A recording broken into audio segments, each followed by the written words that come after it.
Basketball. A sport of relentless drive, power, and many unique colors. But it was not always like this.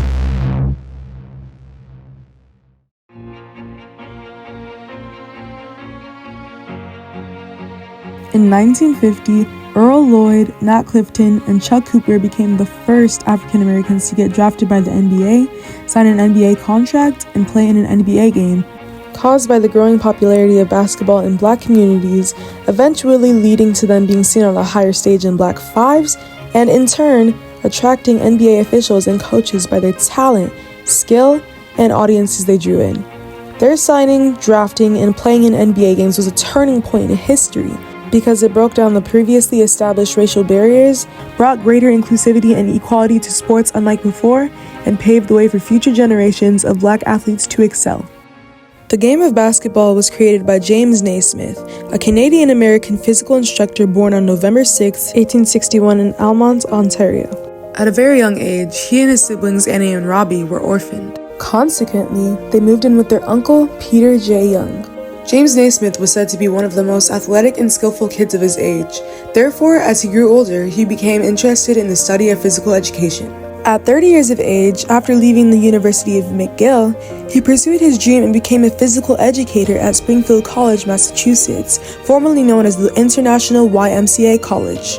In 1891, a snowstorm occurred, forcing people to stay indoors. And as a PE teacher, he had to find something for them to do. He wanted to find a game that was more active than calisthenics and marching. Therefore, he decided to create his own game. On December 21st, 1891, Naismith asked the janitor of the college to find 2 18-inch boxes for goals.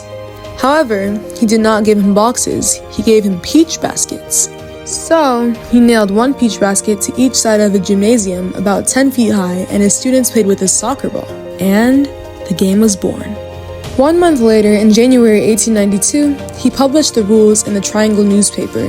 They were sent to YMCAs around the country. In result, the game's popularity spread.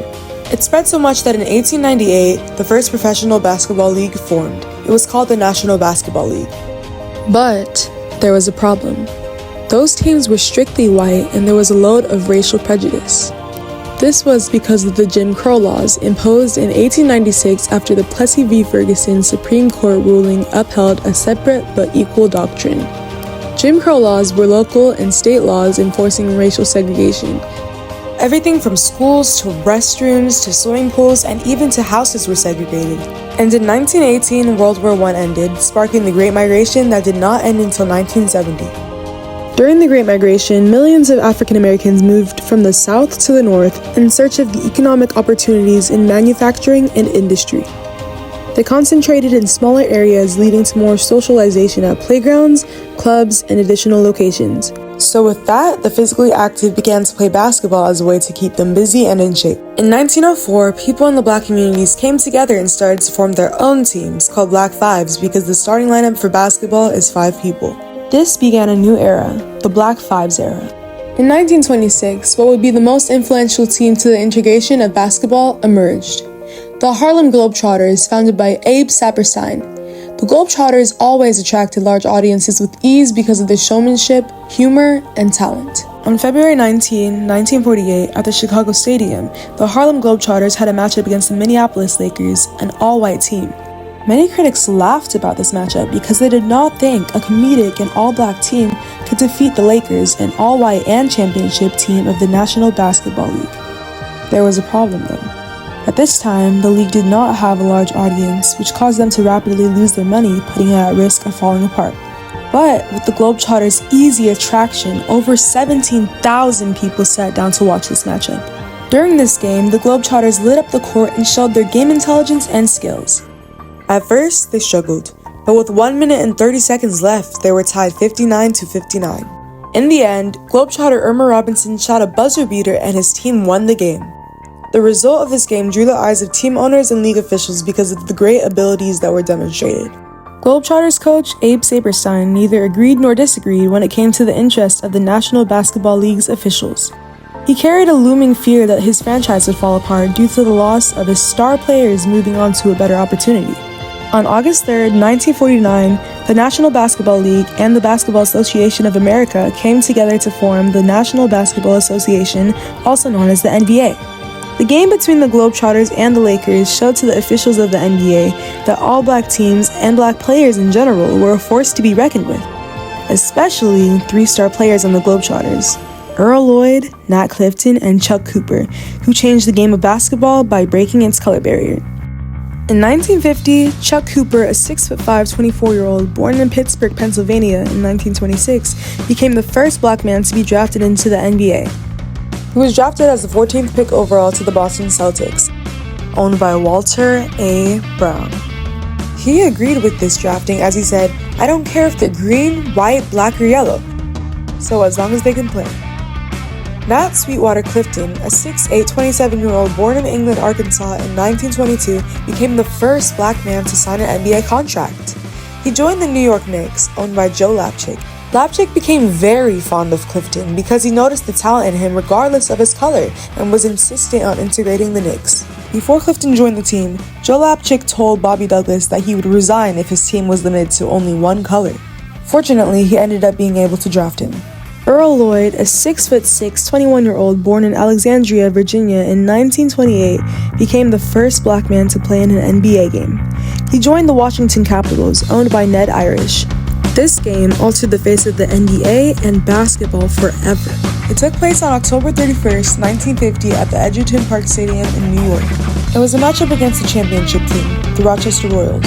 People filled up the stands to see what an African-American man could do in the NBA. He put up 6 points, 5 assists, and a whopping 10 rebounds, leading the team in that category. Unfortunately, the Capitals lost 70-78, but that did not matter because Earl Lloyd was still able to show off his athletic ability regardless of his color. However, NBA fans and teammates were strongly against the integration of the NBA. According to Lapchick's son Richard, owners of some arenas built nets around the court when violence was threatened so that angry fans couldn't get to the players. Additionally, some coaches and team owners resisted the integration because they thought the quality of the league would decrease and that team chemistry would lessen. White and black teammates even went to separate hotels because the Jim Crow laws were still imposed and did not end until the mid-20th century.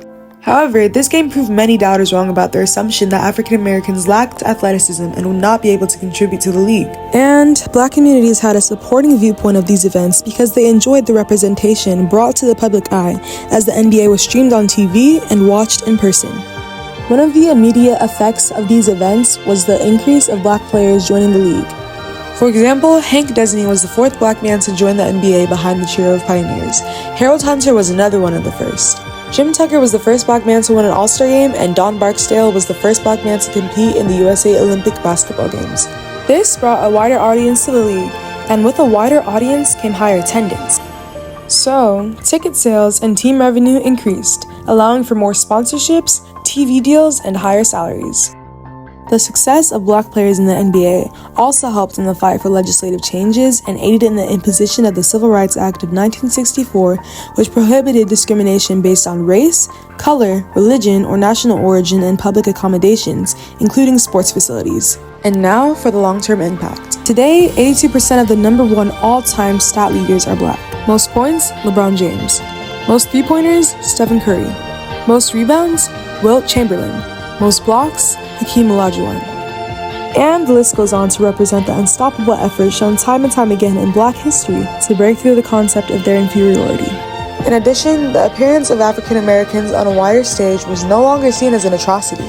Instead, it became normal for them to be viewed by a large audience, not only in sports, but in singing, acting, dancing, rapping, and more. Therefore, these events were a step forward to more inclusivity in America. The integration of the NBA in 1950 was vital for the course of sports and black history because it instilled awareness of the true talent and worthiness of African Americans to be involved and included in society.